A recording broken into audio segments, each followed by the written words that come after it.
Hello, good evening. Today we start next chapter and that is petty cash book.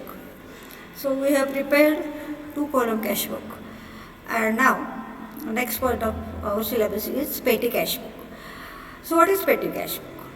Petty cash book is a type of cash book in which only small expenses are recorded. So what is the first? Let me see what is the first point. The accounting work is divided systematically. Departments spending small amount on various small expenses. So certain amount petty cashier is the cashier who prepares petty cash book. What here petty cashier does? Petty cashier here is receiving the amount from head cashier and he keeps account for small expenses. So yeah, that is petty cashier. Certain amount by the main cashier as an advance at the beginning of every month, from which all petty expenses are paid and recorded by petty cashier. तर आता the term petty means small. Book is maintained for recording small expenses which cannot be paid by check. आता इथं पेटी cash book म्हणजे काय आहे तर हा कॅश बुकचाच अजून एक प्रकार आहे ज्याच्यामध्ये आपण छोटे छोटे एक्सपेन्सेस असतात अगदी मायनर एक्सपेन्सेस असतात आणि त्याचं पेमेंट आपण चेकने करू शकत नाही अशा एक्सपेन्सेसचं रेकॉर्डिंग आपण पेटी कॅश बुकमध्ये करत असतो. इथं पेटी कॅशियर हा असा एक पर्सन असतो की जो पेटी कॅश बुक प्रिपेअर करतो. तर आपल्याला आता बघायचं आहे की हे पेटी कॅश बुक म्हणजे काय त्याचा फॉर्मॅट काय. तर पेटी कॅशियरकडे एकदाच हेड कॅशियर काय करतो तर पेटी कॅशियर एका महिन्यासाठी अमाऊंट देतो ॲडव्हान्समध्ये आणि ती अमाऊंट तो स्पेंड करतो आणि उरलेला जो बॅलन्स आहे तो पुढच्या पिरियडकरता कॅरी फॉरवर्ड करतो. तर अशा पद्धतीनं हे पेटी कॅश बुक आपण बघायचं आहे काय आहे ते. अगोदर आपण फॉर्मॅट बघू. हा पेटी कॅश बुकचा फॉर्मॅट आहे. थोडंसं आपण व्हिजन त्याचं क्लिअर करू म्हणजे तुम्हाला लवकर कळेल. तर हे आहे पेटी कॅश बुकचं फॉर्मॅट. जरा थोडंसं मोठं करून दाखवते मी तुम्हाला इथं.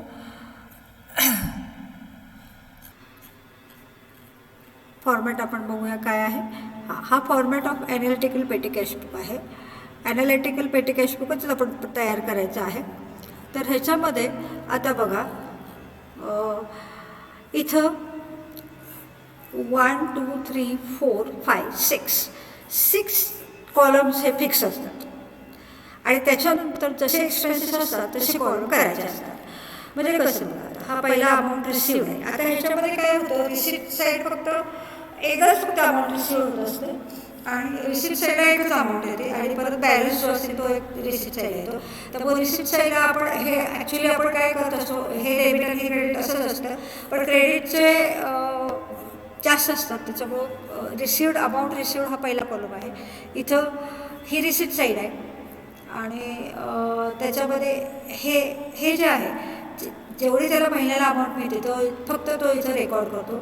म्हणून फक्त सुरुवातीला 2 येतं तर 2 बॅलन्स ब्रॉट डाऊन किंवा 2 कॅश किंवा असं या पद्धतीने येतं. ज्या खर्चाचे आपण पेमेंट चेकने करू शकत नाही अशा खर्चाचे आपण हे तर पेटी कॅश बुक तयार करणार आहोत. छोटे छोटे एक्सपेन्सेस असतात मायनर एक्सपेन्सेस असतात. तर अशा पद्धतीनं आपण इथं बघूया काय काय आहे. पहिला आहे अमाऊंट रिसिव्ह, दुसरा आहे कॅश बुक फोलिओ, तिसरा आहे डेट, चौथा आहे पर्टिक्युलर्स, पाचवा आहे व्हाउचर नंबर आणि 6वं हे आहे टोटल अमाऊंट ही व्हेरिएशन. म्हणजे 1 2 3 4 5 हे 3 4 5 आणि हे 6 कॉलम हे कंपल्सरी पहिले आहे असंच पाहिजे. पहिला कॉलम आहे अमाऊंट रिसिव्ह, दुसरा आहे कॅश बुक फोलिओ, तिसरा आहे डेट, चौथा आहे पर्टिक्युलर्स आणि पाचवा आहे व्हाउचर नंबर आणि 6वा आहे टोटल अमाऊंट. तर अशा पद्धतीनं हे 6 कॉलम आपण तयार केलेले आहेत आणि ह्या 6 कॉलममुळं आपण काय करायचं आहे आणि कसं करायचं हे बघायचं. आता पहिल्यांदा जी अमाऊंट आहे ती इथं 2 हा शब्द 2 का वापरले कारण कॅश रिसिव्ड आहे ती. रिसिप्ट नेहमी डेबिट साईडला येतं, म्हणून सुरुवातीला कॅश रिसिव्हला इथं 2 लिहायचं आहे आणि त्याच्यानंतर ही अमाऊंट इथं लिहायची आहे. रिसिप्टची इथं लिहिले बघा, अमाऊंट रिसिव्ह हा कॉलम आहे इथं. त्याच्यानंतर जेवढे जेवढे एक्सपेन्सेस आहेत ते बायने लिहायचे आहेत. बाय का तर तुम्हाला माहिती आहे पेमेंट साईडला आपण सगळे एक्सपेन्सेस लिहितो. हे फक्त पहिलं रिसिट आहे आणि बाकी सगळे पेमेंट आहे. त्याच्यामुळं रिसिट साईड ही छोटी दाखवली आहे आणि पेमेंट साईड ही सगळी कॉलममध्ये मोठी दाखवलेली आहे. तर सगळे एक्सपेन्सेस आपण रेकॉर्ड करायचे. मग एक्सपेन्सेसचा अमाऊंट रेकॉर्ड करताना इथं 2 समजा इथं 5,000 असेल तर इथं 5,000 आपण लिहिणार. मग जसे जसे एक्सपेन्सेस केले तसं आपण हे त्याचं 2 वेळा रेकॉर्ड करणार. समजा इथं प्रिंटिंग अँड स्टेशनरी असेल तर आता इथं आपण लिहिलेलं आहे त्याने एक थोडेसे कॉमन आपण घेतलेले आहेत. हे प्रिंटिंग अँड स्टेशनरी आहे. तर इथं by printing and stationery total अमाऊंटमध्ये इथं रेकॉर्डिंग होणार. तसंच त्या कॉलममध्ये सुद्धा रेकॉर्डिंग होणार. समजा हे ते पोस्टेज असेल 100 रुपये तर इथंही लिहायचे आहेत आपण 100 रुपये आणि इथंही लिहायचे आहेत, कारण हे प्रत्येक ठिकाणी हा कॉलम तुम्हाला काय दाखवतो तर अशी टोटल अमाऊंट दाखवतो की जेणेकरून तुमच्या लक्षात येईल की पेटी कॅशने महिन्याभरामध्ये किती अमाऊंट स्पेंड केली. तर आता इथं बाय इथेही रेकॉर्ड करायचे, इथेही रेकॉर्ड करायचे. नंतर इथं जे बाय असेल समजा इथं बाय कॅरेज असेल तर इथं पण रेकॉर्ड करायचे त्या कॉलममध्ये पण केलं. आणि हे जे टोटलच्या कॉलमनंतर हे जे सगळे कॉलम आहेत ते आपण प्रॉब्लेम बघून त्याच्यावरनं आपण ते ठरवायचे आहेत. तर अशा पद्धतीने हे पेटी फॉर्मॅट आहे. सगळे एक्सपेन्सेस झाल्यानंतर इथं टोटल एक्सपेन्सेस किती झाले ते इथं रेकॉर्ड करायचे आहेत. म्हणजे या सगळ्या एक्सपेन्सेसची ॲडिशन करून ती ॲडिशन इथं टोटल एक्सपेन्सेसमध्ये करायचं आहे. आणि हे टोटल या अमाऊंट जेवढी रिसिव्ह होती ती अमाऊंट रिसिव्ड आहे त्यातून हे टोटल एक्सपेन्सेस लेस करायचे आहेत. आणि मग बाय बॅलन्स कॅरी डाऊन होतो. जसं आपण लेजर अकाउंट करत होतो किंवा जसं आपण कॅश बुक करत होतो तसं बाय बॅलन्स कॅरी डाऊन इथं लिहायचं आणि मग परत दोन्हीकडं सारखं दाखवायचं. लेजर अकाउंटप्रमाणे इथं पण तीच अमाऊंट लिहायची, वरचीच अमाऊंट लिहायची इथं पण. म्हणजे ही डेबिट साईड आहे आणि ही क्रेडिट साईड आहे. डेबिट आणि क्रेडिट साईडचे टोटल आपण इथं हे करायचे आहेत. आणि मग इथं बाय बॅलन्स कॅरी डाऊन आहे तो काय आहे तर ह्या आणि ह्या अमाऊंटमधला हा फरक आहे. तर ह्याच्या पद्धतीने हे असं सगळं झालेलं आहे. नंतर टू बॅलन्स ब्रॉट डाऊन इथंच लिहायचं. टू बॅलन्स हा ब्रॉट डाऊन हा जो कॅरी डाऊन बॅलन्स आहे तो पुढच्या पिरियड करता ॲज युजल इथं आपण बॅलन्स ब्रॉट डाऊन करायचा आहे. आणि जर इम्प्रेस सिस्टम असेल तर इम्प्रेस सिस्टमला आपण जेवढी अमाऊंट खर्च केली तेवढीच अमाऊंट आपल्याला परत मिळते. आता हे इम्प्रेस सिस्टम काय आहे बघा. म्हणजे याचा अर्थ समजा तुम्हाला दर महिन्याला एक 5,000 फिक्स केली अमाऊंट तर 5,000पैकी किती खर्च झाले ते इथं तुम्ही बॅलन्स म्हणून लिहिता. समजा 5,000पैकी 1,000 रुपये खर्च झाले, 4,000 रुपये खर्च झाले, 1,000 बॅलन्स असेल तर तुम्हाला पुढच्या महिन्यात परत 4,000 दिले जातील. म्हणजे जेणेकरून हा बॅलन्स कॉम्पेन्सेट होईल. तर अशा पद्धतीनं हे पेटी कॅशबुकचं फॉर्मॅट आहे. तर आता आपण आज पहिलं एक्झाम्पल बघूया पेटी कॅशबुकचं. पहिलं मी फक्त एक्झाम्पल पुस्तकातलंच घेते आणि जेणेकरून तुम्हाला इथं सेपरेट पण मी समजून सांगते आणि एकत्र पण समजून सांगते. तर पहिलंच एक्झाम्पल असल्यामुळं आपण हळूहळू बघायचं काय आहे ते. तर बघा काय आहे. Mister Saurabh the petty cashier of Raje mobile company Latur received ₹8,000 on June 1st, 2019 from head cashier. Details of petty expenses for the month are as follows. म्हणजे इथं सौरभ हा पेटी कॅशियर आहे आणि त्याला त्याच्या हेड कॅशियरकडनं 8,000 रुपये मिळालेले आहेत आणि त्यानं एवढा सगळा खर्च केलेला आहे. म्हणजे हे जे काही आपण बघतो आहोत आयटम पर्टिक्युलर्समधले तर हे त्याचं खर्च केलेले आयटम्स आहेत. तर आता ह्याच्यामध्ये बघा प्रिपेअर ॲनालिटिकल पेटी कॅशबुक. ॲनालिटिकल याचा अर्थ इम्प्रेस सिस्टमप्रमाणे हे सोडवलेलं नाही आहे. फक्त ॲनालिटिकल हा शब्द असा आहे की सिम्पल आणि ॲनालिटिकल 2 प्रकार आहेत पण आपण नेहमी ॲनालिटिकल घेतो. तर ॲनालिटिकल हाच चालतो होता, सिम्पल थेअरीमध्ये चालत नाही, रिॲलिटीमध्ये चालत नाही. तर आपल्याला इथं आता पहिलं आहे ते टू कॅश अकाउंट घ्यायचं आहे. कसं काय टू कॅश बघायचं. 8,000 रुपये दिलेत म्हणजे त्याच्याकडे ते पैसे आलेले आहेत. त्यामुळे 8,000 कुठे लिहिले, आलेले पैसे कुठे लिहिले आहेत इथं अमाऊंट रिसिव्डमध्ये लिहायचं आहे. आलेले पैसे अमाऊंट रिसिव्डमध्ये लिहायचं आहे. मग इथं डेट लिहायची नेहमीप्रमाणे जसं आपण लेजर अकाउंट लिहितो तसं. आणि टू कॅश अकाउंट 8,000 इथं आले कारण पैसे त्याला दिलेले आहेत. बॅलन्सचा काही संबंध नाही आहे, पैसे त्याला दिलेले आहेत. आता त्याच्यानंतर काय केलेलं आहे बघा. कॅश रिसिव्डची एंट्री झाली आणि आता सगळ्या एक्सपेन्सेसची आपण एंट्री करणार आहोत. तर पहिला एक्सपेन्स आहे ऑटो फेअर ₹255. तर इथं auto fare by auto fare असं लिहायचं. बाय आता सगळे पहिल्यांदा फक्त टू येईल आणि सगळीकडे बाय येईल, कारण पहिलं हे फक्त रिसीट आहे आणि सगळे बाय हे काय आहेत, एक्सपेन्सेस आहेत. तर ऑटो फेअर इथं 250 आणि ऑटो फेअर म्हणजे कशामध्ये येतं, ट्रॅव्हलिंग अँड कन्व्हेन्समध्ये येतं. तर हे सगळे आपण ह्याच्याप्रमाणे तयार करायचे. आपले जे हे एक्सपेन्सेस आहेत, ह्या एक्सपेन्सेस बघून हे कॉलम आपण इथं तयार करायचे आहे. बघा, कुरिअर आहे, टेलिफोन आहे, ट्रॅव्हलिंग आहे, प्रिंटिंग आहे, मिसलेनियस एक्सपेन्सेस आहे, LF आहे आणि लेजर आहे. एवढे सगळे एक्सपेन्सेस झाल्यावर LFचा एक कॉलम काढायचा, कारण लेजर अकाउंटला आपल्याला ते LF दाखवावं लागतं त्याला. आणि लेजर अकाउंट हे रिअल अकाउंट, रिअल किंवा पर्सनल असतं, साधारण पर्सनल असतं वगैरे लेजरचं.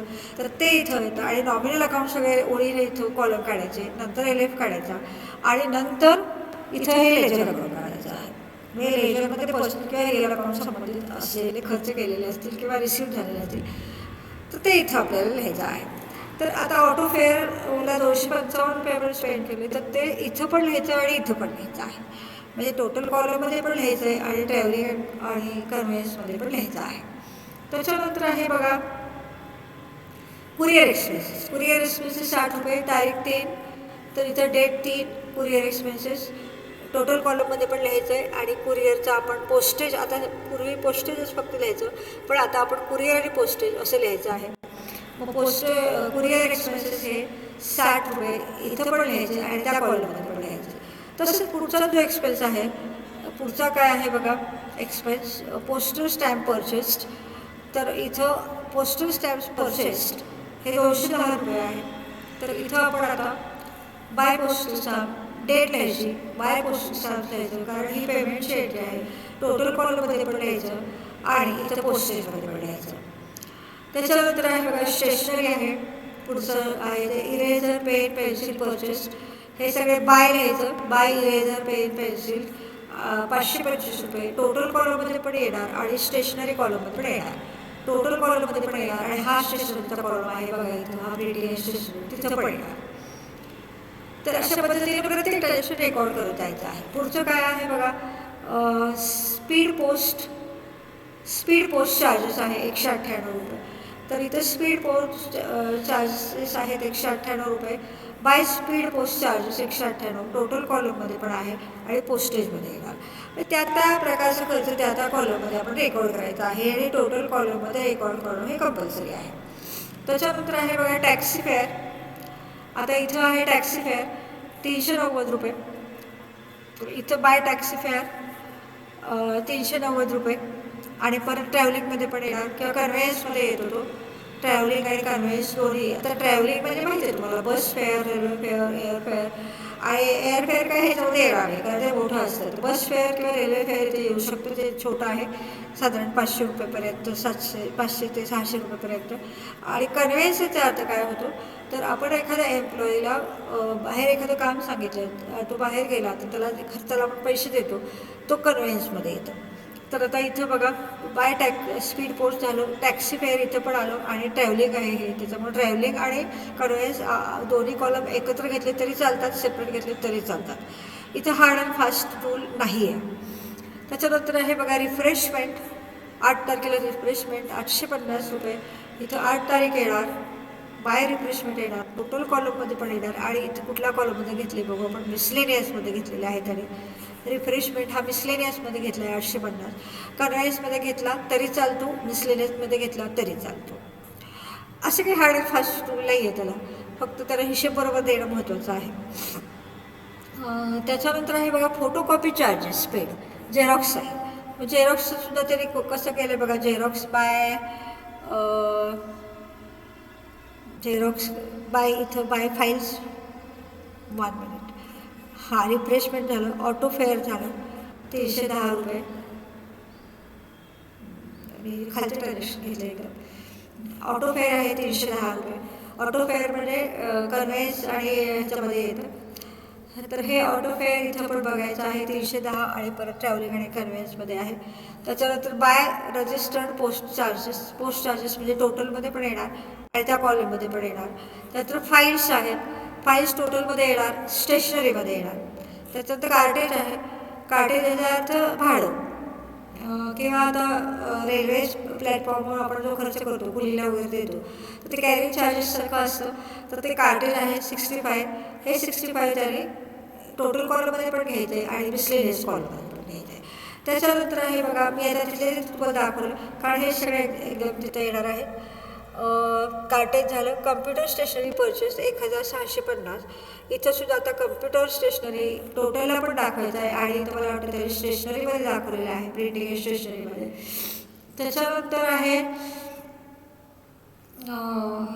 मोबाईल चार्जेस, बस फेअर दाखवलं, कन्व्हेन्समध्ये दाखवलं असेल. बस फेअर कुठं दाखवलेलं बघा इथं. हे बस फेअर 240 रुपये टोटल कॉलममध्ये आणि ट्रॅव्हलिंगमध्ये दाखवले. मोबाईल चार्जेस 270 रुपये टोटल कॉलममध्ये आणि मला वाटतं हे मिसलेनियसमध्ये दाखवले असं जाण्याची शक्यता आहे. कुठं आपल्याला जर सेपरेट कॉलम नाही केला तर आपण ते मिसलेनियसमध्ये लिहू शकतो. हेड जे मेन एक्सपेन्सेस आहेत त्याचे वेगळे हे कॉलम्स करायचे आहेत. तर अशा पद्धतीने हे प्रत्येक चार्ज रेकॉर्डिंग करायचं आहे. तर पहिला आहे मोबाईल चार्जेस, 19 तारखेचं मोबाईल चार्जेस आहे मिसलेनियसमध्ये. त्याच्यानंतर ऑफिस सॅनिटेशन चार्जेस पेड, हे सुद्धा क्लिनिंगमध्ये येतात. 20 तारीख 160, 20 तारीख बाय ऑफिस सॅनिटेशन 160, हे मिसलेनियसमध्ये त्याने रेकॉर्ड केले. हा कॉलम तुम्ही बघू शकता, हे मिसलेनियसमध्ये आहे. त्याच्यानंतर आहे बघा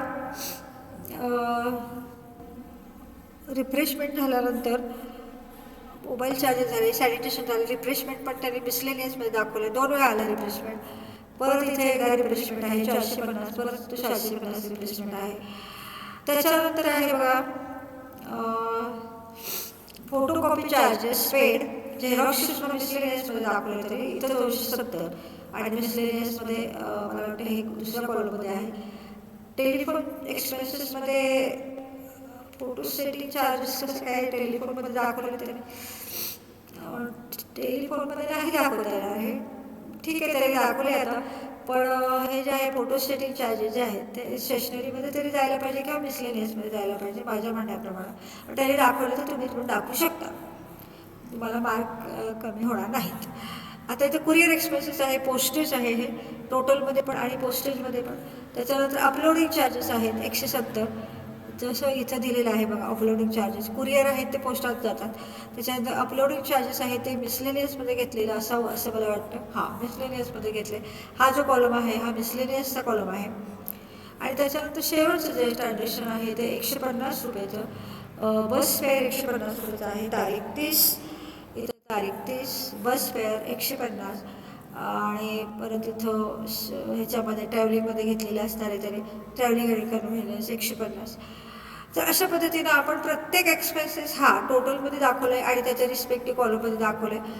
आपण साधारणपणे हे एक्सपेन्सेस बघून मग आपण इथं कॉलम तयार करायचे आहेत. आता कुरिअर चार्जेस आणि कुरिअर चार्जेस हे पोस्टमध्ये येतील. आता हे नवीन आहेत सगळं. कुठलीही पोस्टाचे चार्जेस पोस्टेडमध्ये येतील. बस फेअर, ऑटो फेअर किंवा अजून काही कशासाठी दिलेलं असेल तरी तर ते कन्व्हेन्स आणि ट्रॅव्हलिंगमध्ये येतील. स्टेशनरी ते स्टेशनरीमध्ये बघायचं आहे.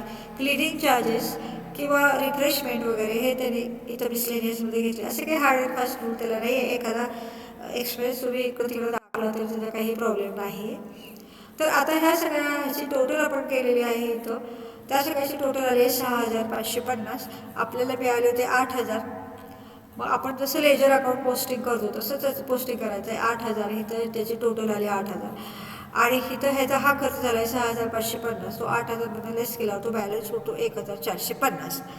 तर या एक्झाम्पलमध्ये इम्प्रेस सिस्टम नाही आहे. आता इम्प्रेस सिस्टमचं जे एक्झाम्पल आहे तेव्हा तुम्हाला सांगते. जशी टोटल कॉलमची टोटल केलेली आहे तशीच ह्या प्रत्येक कॉलमची टोटल करायची आहे. ती अनुक्रमे आलेली आहे 750, 270, 1345, 2220, 1965. तर प्रत्येक कॉलमची ही टोटल तुम्ही करून घ्यायची आहे. त्याच्यानंतर इथं 30 तारखेला बाय बॅलन्स कॅरी डाऊन आहे 1450. टोटल म्हणून इकडं आणि इकडं दोन्हीकडं 8000 रुपये लिहायचे आहेत. आणि त्याच्यानंतर हा जो बॅलन्स आहे कॅरी डाऊन बॅलन्स हा ब्रॉड डाऊन येतो. हा ब्रॉड डाऊन इकडे डेबिट साईडला येतो जसं आपण लेजरला करतो तर तसं. याचा अर्थ तुमच्या लक्षात आला असेल हा एवढा कॉलम म्हणजेच काय आहे, डेबिट साईड आहे. आणि हे सगळे कॉलम म्हणजे काय आहे, क्रेडिट साईड आहे. ह्याची क्रेडिट साईड मोठी आहे, पेजमध्ये फिट व्हायला पाहिजे म्हणून पेजचे 2 समान भाग न करता फक्त अमाऊंट रिसिव्हसाठी एक कॉलम काढला आहे आणि बाकीच्या एक्सपेन्सेससाठी दुसरा कॉलम काढला आहे. तर अशा पद्धतीने हे आपण आज पेटी कॅश फ्लो बघितलेलं आहे. खूप सोपं आहे. ह्याच्यामध्ये काही कन्फ्यूज व्हायचं कारण नाही आहे किंवा ह्याच्यामध्ये मार्क तुम्ही घालवता कामा नाहीत. तर अशा पद्धतीनं इथं आपण इथं पेटी कॅश फ्लो तयार केलेलं आहे. आणि तुम्ही परत एकदा हे व्हिडिओ ऐकून ह्याचं नीट समजून घ्या काय आहे काय नाही. काहीच अवघड नाही आहे. टोटल कॉलममध्ये सगळे एक्सपेन्सेस लिहायचे आहेत. तसंच प्रत्येक रिस्पेक्टिव्ह कॉलममध्ये लिहायचे आहे. सगळ्या कॉलमची टोटल करायचे आहे. इथं 8,000 रुपये आहे. डेबिट साईडला फक्त 8,000 एकच कॉलम केला आहे. ते आपण दोन्हीकडे लिहून जसं लेजर पोस्टिंग करतो तसं लेजर बॅलन्सिंग करतो तसं हे डेबिटला 8,000 क्रेडिटला 8,000 हा त्याचा कॅरीड ऑन बॅलन्स आणि हा बॅलन्स परत पुढच्या पिरियड करता अपोजिट साईडला टोटलच्या खाली इथं आपण ते दाखवलेलं आहे. तर अशा पद्धतीनं आज आपण पेटी कॅश पूर्ण केलेलं आहे. Thank you very much.